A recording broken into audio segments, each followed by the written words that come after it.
Madam అసలు మీ దగ్గరకు వచ్చాక కౌన్సిలింగ్ చేస్తున్నారు, మార్పు తీసుకొస్తున్నారు. కానీ ప్రతి తల్లిదండ్రి తమ పిల్లలు డ్రగ్ కి బానిస అవుతున్నారని ముందే కనిపెట్టడం వెళ్ళండి. అంటే వాళ్ళ ముఖాల్లో చేంజెసా, లేదా వాళ్ళ అలవాట్ల మార్పా, లేదా వాళ్ళ సిమ్టమ్స్ ఏం కనిపిస్తుంటాయి? ముఖ్యంగా వాళ్ళకి సడన్ మూడ్ చేంజెస్ ఉంటాయండి. ల్యాక్ ఆఫ్ యాపిటైట్ ఉంటుంది, డ్రౌజీనెస్ ఉంటుంది, స్లీప్లెస్నెస్ ఉంటుంది. అట్లానే అన్‌స్టడీగా ఉంటారు.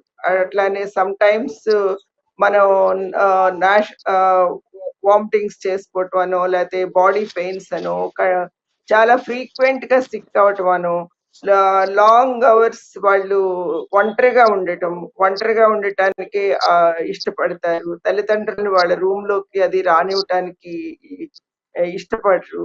వాళ్ళ విషయాలు మాట్లాడినప్పుడు వాళ్ళకి సడెన్‌గా ఇరిటేషన్ కనిపిస్తుంది. సమ్ టైమ్స్ ఇగ్నోర్ చేస్తారు పేరెంట్స్‌ని. అట్లానే మనం గమనించొచ్చు, బాగా అబద్ధాలాడతారు. ఇట్లాంటివన్నీ కూడా కనిపిస్తుందండి.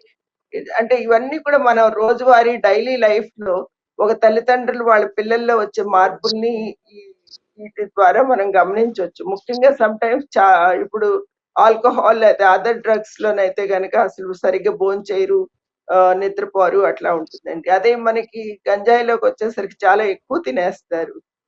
ఒక్కోసారి చాలా పక్కనాళ్ళకు ఉందా లేదా కూడా చూడకుండా తినే కేసెస్ ఉంటుంది.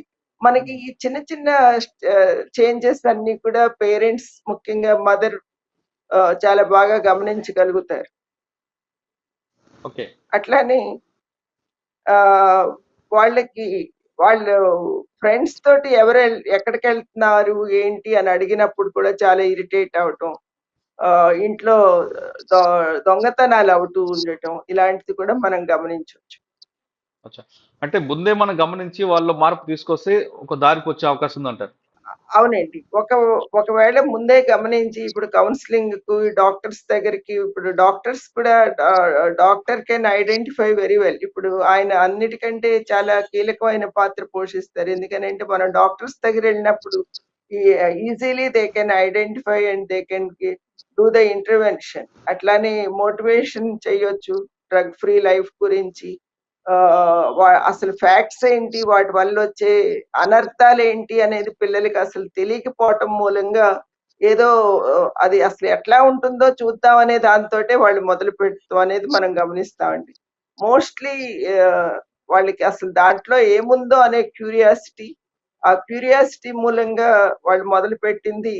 అంటే పీర్ ప్రెషర్ అనో, లేకపోతే అవును. సమ్ టైమ్స్ ఇంట్లో వాళ్ళు లేకపోతే వాళ్ళ చుట్టుపక్కల సినిమాలు, లేకపోతే ఎక్కడైనా సరే చూసినప్పుడు, ఎప్పుడైనా అవకాశం వచ్చినప్పుడు ఇదేంటో తెలుసుకోవాలి అనేది ముందు నుంచి ఉండబట్టే వాళ్ళు ఏ పీర్ ప్రెషర్ నైనా కూడా యాక్సెప్ట్ చేస్తారు అనేది మనం గమనిస్తామండి.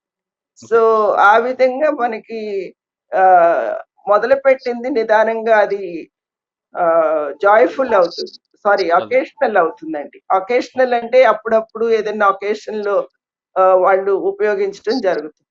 అకేషన్ నుంచి జాయ్ఫుల్ కి వెళ్తుంది. అకేషన్ లో ఏంటంటే లైక్ ఎవరన్నా పిలవాలి, ఏదైనా అకేషన్ కి ఇన్వైట్ చేయాలి, లేకపోతే ఎవరన్నా చెప్పాలి అనేది ఉంటుంది. జాయ్ఫుల్ లో మనమే చెప్తారు అనమాట, వీళ్ళే చెప్తారు, సరే వై డోంట్ యూ జాయిన్. తను ఎంజాయ్ చేస్తున్నాడు అప్పుడు, అందుకని దాన్ని జాయ్ఫుల్ ఫేజ్ అని అంటారు. ఆ తర్వాత వస్తుంది సోషల్. సోషల్ అంటే ఎవరు పిలవక్కర్లేదు, తను ఎవరిని పిలవక్కర్లేదు. ఇండివిజువల్ గా తను అంతటి తనుగానే ఒక క్వాంటిటీ, క్వాలిటీ, టైం మేనేజ్ చేస్తారు. ఆ విధంగా ఉంటారు. దానివల్ల లైఫ్ మీద అంత ఎక్కువ ఎఫెక్ట్ రాదు. అంటే తను తన పనులు, తన డ్యూటీస్ తను నిర్వర్తించగలుగుతాడు. ఎప్పుడు కావాలంటే అప్పుడు సోషల్ గా తనని ఆపేయగలుగుతాడు. కానీ ఆ తర్వాత వచ్చే స్టేజ్ ఉంది చూసారా, అది ఎడిక్షన్. ఎడిక్షన్ కి వచ్చేసరికి అతను మానసికంగాను, శారీరకంగాను కూడా దాని మీద ఆధారపడిపోతాడు. తను ఆపలేడు. ఆపాలని కోరుకున్నప్పటికీ కూడా తను ఆపినప్పుడు విత్డ్రావల్స్ అని, అదర్ హెల్త్ ఇష్యూస్ అని వస్తూ ఉంటాయి. దాని మూలంగా ప్రాబ్లమ్స్ మనం చూస్తూనే ఉంటాం. అంటే చాలా వరకు 85, అబౌవ్ 85% పీపుల్ వరకు కూడా whether they are joyful drinkers or occasional drinkers or social drinkers అండి. ఆ తర్వాత వాళ్ళు ఎడిక్షన్ లో ఉంటారు. ఎడిక్షన్ అనేది ఒక జబ్బు, అది చాలా మందికి తెలియదు. ఎడిక్షన్ అనేది జబ్బు, దానికి మళ్ళీ ఒక 3 స్టేజెస్ ఉంటుంది. దాంట్లో మీరు చెప్పమంటే నేను ఐ విల్ క్యారీ ఆన్.